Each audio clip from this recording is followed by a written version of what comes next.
Oh, sweet. We're recording, so take it away. Hi, I guess we can each introduce ourselves. I'm Millie. I'm one of the executive directors of Peer Support Network, which is an initiative to create a support network on campus, partnering with a nonprofit called the Support Network. Essentially, we are hoping to have groups on campus where we have open and honest conversations. Um, and yeah, there's currently a practicum going on in which we're setting up that initiative. And Abby can tell us a little bit more about that. Yeah. Um, right now, we are working with a licensed social worker, actually, as an adjunct professor, to hopefully get at least one meeting started, piloted by the end of the semester. But definitely next year is when would essentially officially launch. And we're currently just trying to make sure doing what's necessary to get there. We're working and we're always open to figuring out new leaders and figuring out that process as well. I don't know if anyone else from our board wants to take it away. I'm also a co-executive, so yeah. I'm Elena. I'm the Director of Operations and Leader Development. Abby mentioned that we are looking for people to join as leaders, which would basically mean people who are very interested in psychology and kind of understand the world that we're working in here, who are able to facilitate groups of people where we're supportive of our community, and it's an outlet for everyone on campus that I think we all agree is essential right now more than ever. And yeah, my role is basically just focusing on training leaders to lead those groups and also work with the logistics of the group as well. Hi, I'm Sasha. I'm Director of Marketing and Outreach, which we're just taking off the ground a little bit now. And yeah, some more about also the leadership role. You're going to be having the same groups of people every week. With how things are going, we might mix it up depending on like the situations or if somebody requests going into a different group. And along with facilitating groups, there will also be some finances to go out and take your group to like bowling or ice cream, obviously with COVID guidelines or depending on how that plays out in the future. So it's a little bit more also with more bonding and a little bit more off campus also when needed and when required. And I'm Karina. I'm the Director of Business Development. So I'll be handling most of for this semester for our practicum. We all worked on applying for a grant through SOB to pay our adjunct professor to teach our practicum. So we really want to be looking for future funding to sustain our program and get leaders the money to do activities with their groups and things like that. Right now, our practicum consists of the 5 of us directors, and I think 6 future directors. They currently hold the position of assistant director. They're all younger than us. So the 5 of us are seniors, and we are going to be graduating before this project completely takes off. So we're just putting it in the hands of some amazing other students who are going to be working with us and taking over our positions in the future. If any of you are wanting to be involved in any way, we can either like have Andrew or we can put our information down below and we can keep you in the loop about what's happening and maybe about like the interview process, either to be a leader if you're interested in that. So yeah. And we're beginning, as we're beginning kind of to take off social media and start our social medias, that will also be super accessible. And we're trying to make it also as easy as possible to give everybody information who does want to be included and also provide resources for mental health. So even if people don't want to be necessarily a part of it or members or leaders, they still have access to these resources that might be really important.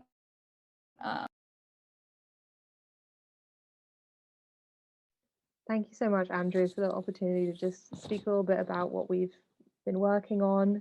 I don't know if you have any questions or anything else you'd like for us to share, but we're just kind of working to get the word out there and create more legacy for this program that we've been working so hard on.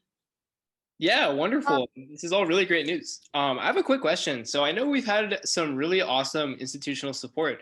I know we've had people like Robin and Jerusha come through with support with that. Do you guys want to just talk about that a little bit as well? So last semester, we kind of starting with this project, we had Jerusha as kind of our advisor going through this. And so she worked with the school, with the dean, also because of the logistics that we have to go through, kind of the hoops that we got to jump through to get the blueprint. And that includes like the lawyer signing the contract with University of Michigan, I think. I usually get Michigan University. I don't think there is a Michigan University. I don't know. But with the support network and their blueprint.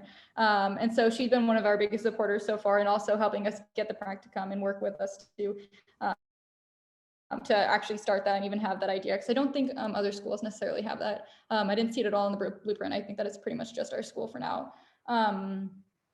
Yeah, does anybody else want to speak on? Yeah, just for also, that was great, but also for the future, Jerusha, how she got involved is really with creating her health department and creating the health studies minor. That's where we plan to have the peer support network sit in the future. So it's actually embedded in Lewis and Clark instead of being more a club, which is pretty cool. And we're really excited about that.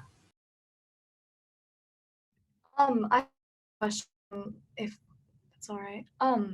So is this network gonna entail, like, it's gonna be comprised of like support groups as like, will you guys be providing counselors, or like, you know, what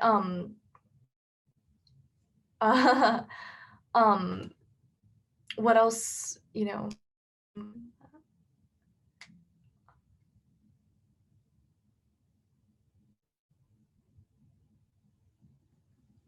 You cut out, but I think I heard most of your question. If you can hear me okay. Yeah, I can. I'm sorry. My internet is a little bit spotty. I'm so sorry. Okay, no. Yeah, so the structure of what we will be providing, hopefully our launch at the end of the semester, but more solidified next semester, would look like weekly groups of students. The people who are leading the groups are also students, but the reason that we worked so hard last semester on launching the program and hiring an adjunct professor was because we needed someone to be really hands-on with the leaders, to be able to train them, to know what to do, like in group scenarios when personal things are being talked about and everyone, you know, is seeking support. That's why they're there. So it's important to us that we identify the student leaders not as counselors whatsoever. They're not professionally trained, of course. None of us have bachelor's degrees even yet. So it's up to our advisors, which include Jerusha and the adjunct professor we hired named Kathy.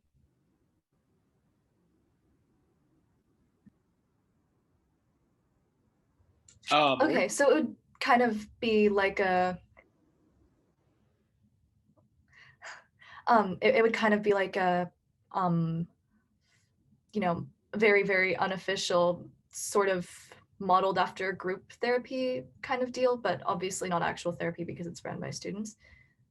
And that's okay. Would it be like the same group every time, or different groups, just whoever wants to show up? So people who will be signing up for, they'll have to like sign a whole form, and it'll just kind of include some information for like safety reasons, as well as we'll be kind of separating these groups into people who we hope don't know each other as well, based on like grade, major, I don't know, kind of things like that. We haven't really gotten into the details on how to do that yet, but just to ensure that people may not, like, the idea is that if you don't necessarily know the people around you, you don't necessarily make other people feel as uncomfortable with information that you may know about them, or sharing friends, or just kind of stuff like that around confidentiality and preferences. But yes, it'll be the same groups unless somebody chooses to switch groups or requests a different group or anything like that, or if there's any problems. Yeah, I'm sure I'm missing something. I had something on my brain that absolutely I lost. My brain's been mush today. Yeah, that makes sense. And then so I'm guessing would this network also be able to like, I mean, yeah, I'm just curious because the counseling center on campus is really lacking, in support. And like, I feel like there are a lot of people at our school who do need support, especially people, I mean, I don't know, just, people need help on our campus. Would this group be able to like connect people, or would part of this group be like connecting people to help, like outside help? Yeah. Okay. That sounds great. Yeah, that sounds like something that would be really helpful for people. Part of it is when this with this form also we're hoping to see where some people are if they are out of state and zooming in. I mean, we're not quite sure what it's going to look like in the fall with COVID and everything, but providing resources around that state and also resources that might be national, whether it's phone lines and stuff like that as well, and compiling a list of resources that people that are known to be very positive, and not necessarily have like negative reputations or anything. I know there's a few in Portland that haven't been doing too hot, and making sure that that list is provided not only through the groups, but also through the social media, through the, like website when we start that, kind of every area wherever needs it, regardless of their association with us. Yeah. This idea started, and even though they are incredible, like being overworked and so many students can lead to the position where we're at, and especially with COVID causing much more strain on people's mental health. But in more seriousness, we are like our main goal is to provide get people to as many resources as possible, even though we are not mental health counselors in any way. There's a bunch of research that shows that even taking down the barrier where peers it can be really, really supportive for people to come and talk to peers and just have a place to listen and yeah.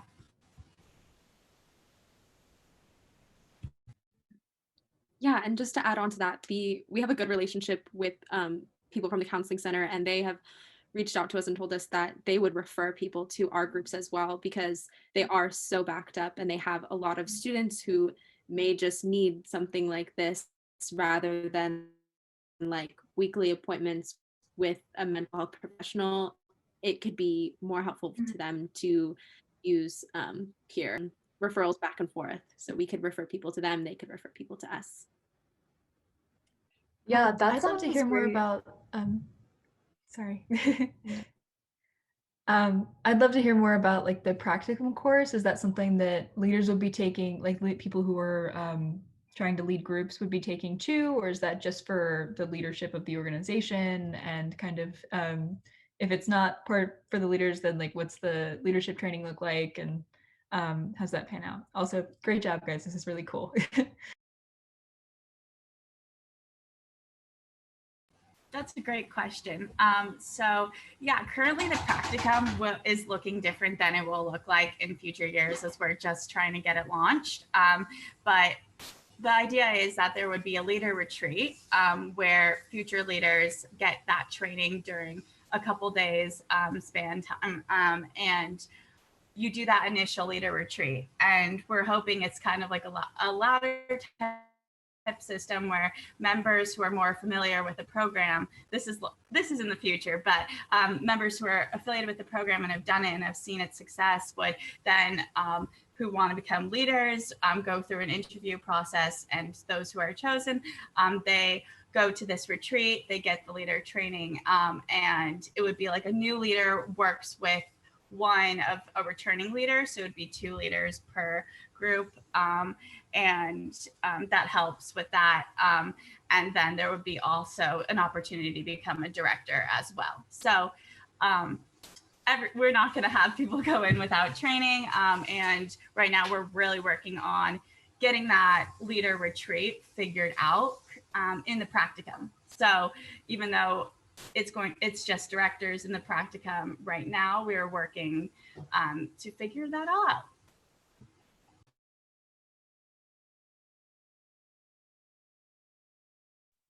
Sweet. So I turned my camera off because my connection is not the best. But I do wonder, when do you all predict that this will be like a fully fledged service that's, totally available? Like, when do you think that the retreats are happening? When do you think that training will be finished? I'm curious what, and I know it's really hard to predict things just given the state of the world right now, but I'm curious what your thoughts on that are.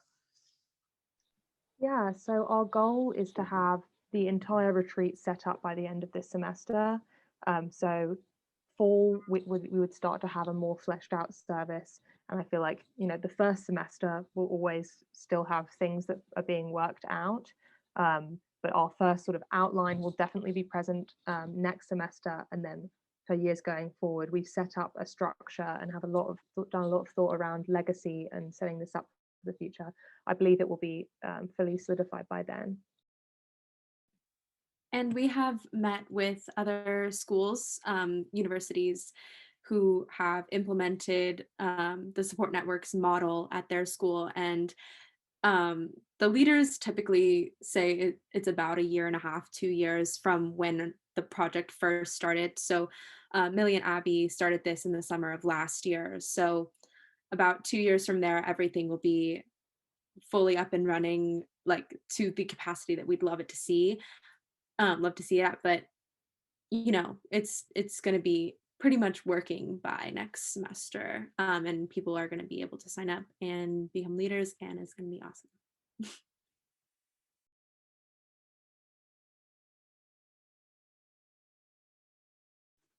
All right. Anyone else have any questions?